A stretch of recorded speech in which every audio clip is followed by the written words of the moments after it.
أعوذ بالله من الشيطان الرجيم. بسم الله الرحمن الرحيم. الرحمن علم القرآن خلق الإنسان علمه البيان. الشمس والقمر بحسبان والنجم والشجر يسجدان والسماء رفعها ووضع الميزان ألا تطغوا في الميزان وأقيموا الوزن بالقسط ولا تخسروا الميزان. والأرض وضعها للأنام فيها فاكهة والنخل ذات الأكمام والحب ذو العصف والريحان. فبأي آلاء ربكما تكذبان؟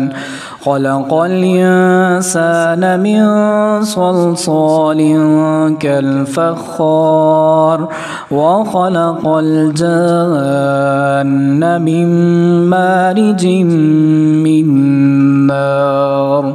فبأي آلاء ربكما تكذبان؟ رب المشرقين ورب المغربين. فبأي آلاء ربكما تكذبان؟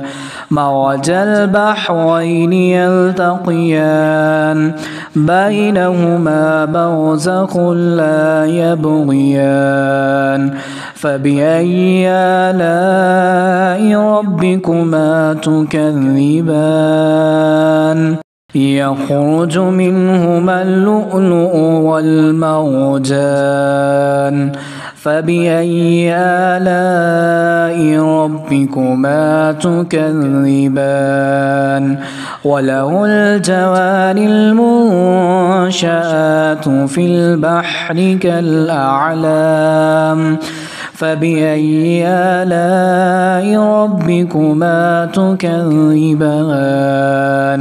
كل من عليها فان ويبقى وجه ربك ذو الجلال والإكرام.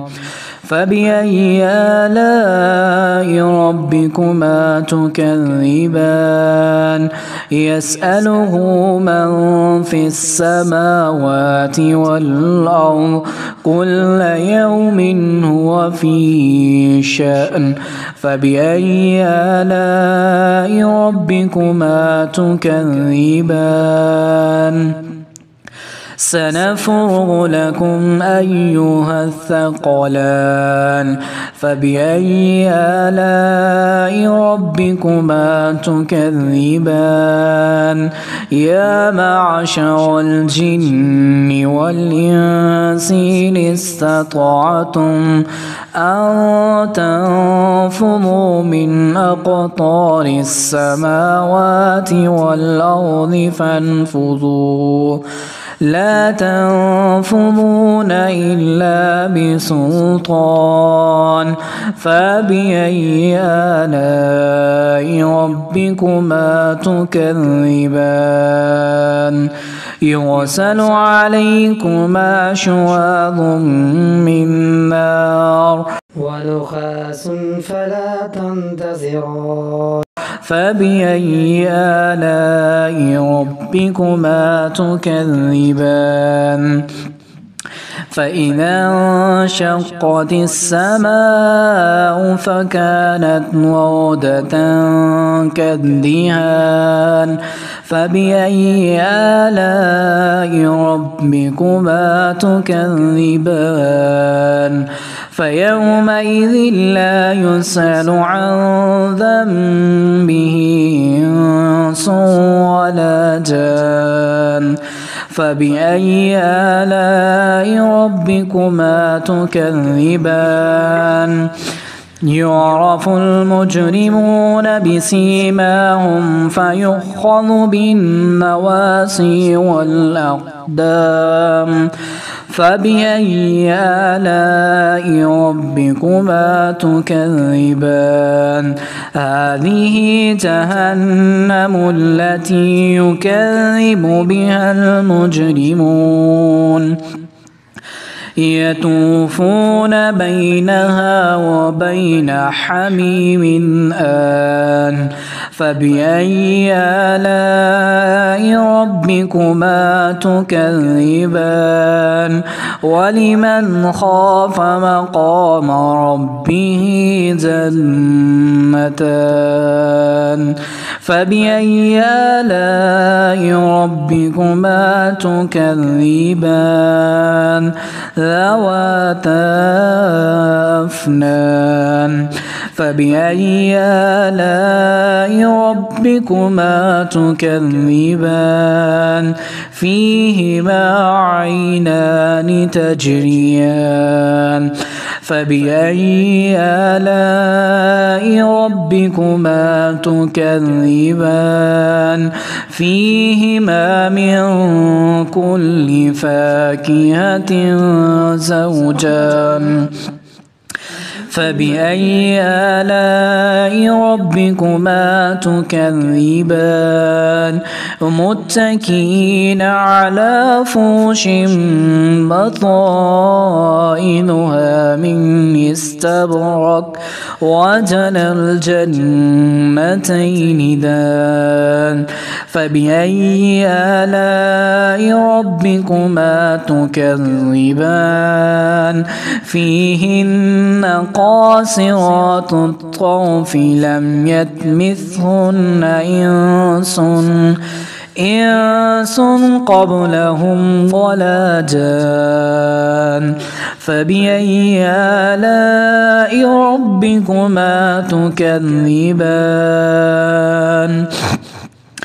كأنهن الياقوت والمرجان فبأي آلاء ربكما تكذبان هل جزاء الإحسان إلا الإحسان فبأي آلاء ربكما تكذبان ومن دونهما جنتان فبأي آلاء ربكما تكذبان مدهامتان فبأي آلاء ربكما تكذبان فيهما عينان نضاختان فبأي آلاء ربكما تكذبان فيهما فاكهة ونخل ورمان فبأي آلاء ربكما تكذبان فيهن خيرات حسان فبأي آلاء ربكما تكذبان حور مقصورات في القيام فبأي آلاء ربكما تكذبان لم يطمثهن إنس قبلهم ولا جان فبأي آلاء ربكما تكذبان متكئين على رفرف خضر وأبقري حسان فبأي آلاء ربكما تكذبان تبارك اسم ربك ذي الجلال والإكرام.